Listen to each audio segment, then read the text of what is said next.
What's happening inside the so-called re-education camps in Xinjiang? Was that a campaign of religious repression or an unprecedented effort of de-radicalization? I don't have all the answers, but I want to find out, and we traveled across Xinjiang to track down some of the attendees in the program. We met 33-year-old artist Abdulzikari Albuli, who perfected his painting skills in the re-education center and now works in the gallery. We caught up with 30-year-old Yurugu Yusam, who works in hospitality. We found 26-year-old Rukia Yakub, who improved her Mandarin and now works as a real estate agent. And we met 23-year-old Halanur, who became a cashier at a restaurant. A top Xinjiang official told us that by now all people have left the education facility. Now, looking back, one might think that much of the world has been against China's re-education centers in Xinjiang, right? Wrong.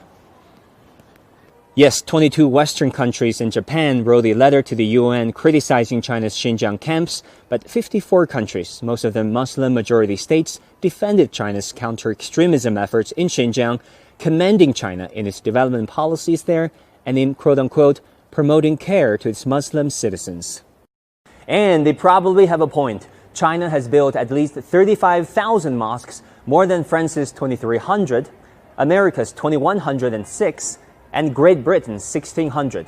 Even on a per capita basis, Chinese Muslims still have more than triple the amount of mosques their Western peers have. That said, there are real concerns too.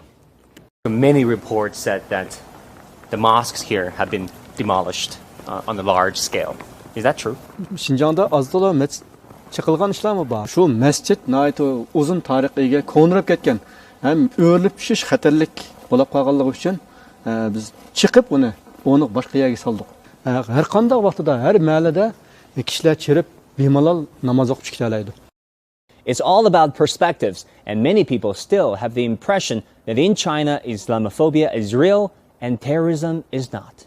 I get it. I worked as a reporter in the U.S. for the past 8 years, and I fully appreciate the power of the Western narrative that highlighted so-called ethnic repression and downplayed terrorism in China. Problem is, there is a double standard. For example, each time I question U.S. officials about terrorist attacks in China, they usually came short of calling them terrorism, until I pressed them hard after the 2014 Kunming train station attack. How does the United States characterize those attacks?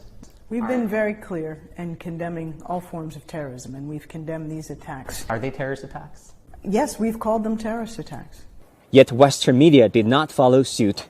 Among the top 30 reports on France's Charlie Hebdo attack in 2015, 25 used the term terror attack, whereas in the Kunming attack, only 2 used it. And in the rare event the phrase terror attack was used, it was put in quotation marks. But hey, China is not alone.